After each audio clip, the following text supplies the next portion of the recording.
પંચમહાલ જિલ્લાના ગોધરા ખાતે એસઓજી પોલીસે બાતમીના આધારે બામરોલી ચોકડી નજીક વોચ ગોઠવી હતી, જ્યાં મોપેડને રોકી તપાસ કરતા ડેકીમાંથી અંદાજે 768 ગ્રામ શંકાસ્પદ એમ્બરગ્રીસ મળી આવી હતી, જેની કિંમત અંદાજે ₹76.80 લાખ હોવાનું જણાવાયું છે. પોલીસના હાથે ઝડપાયેલ આરોપી સુરેશ રજનસિંહ બારિયા ગોધરા તાલુકાના ધોળી ગામે રહેતો હોવાનું સામે આવ્યું છે. પૂછપરછ દરમિયાન તેણે આ એમ્બરગ્રીસ વડોદરાથી લાવી વેચાણ માટે ગ્રાહક શોધતો હોવાની કબૂલાત કરી હતી. અત્રે ઉલ્લેખનીય છે કે આ પદાર્થ સ્પર્મ વેલમાંથી મળતો હોવાથી ભારતમાં તેના વેપાર પર પ્રતિબંધ છે. ત્યારે આ મામલે વન વિભાગ અને FSL અધિકારીઓને જાણ કરી આગળની કાર્યવાહી હાથ ધરવામાં આવી છે.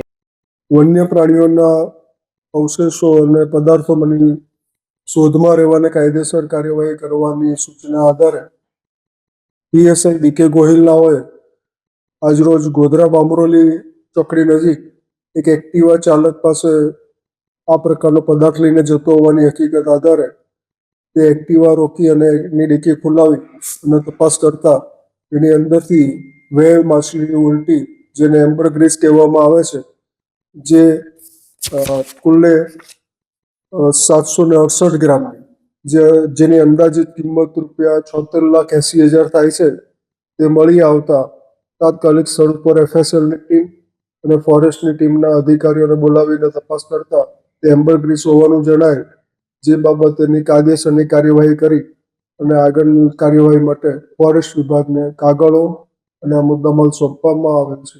પ્રાથમિક તપાસમાં હાલમાં તો એના કહેવા મુજબ વડોદરાથી લાવેલ હોવાનું જણાવે છે, પરંતુ ખરેખર ઊંડાણપૂર્વકથી તપાસ કરવામાં આવે તો ખરેખર આમાં બીજા કોણ સંડોવાયેલા છે, ક્યાંથી લાવેલ છે તે જાણવા મળે.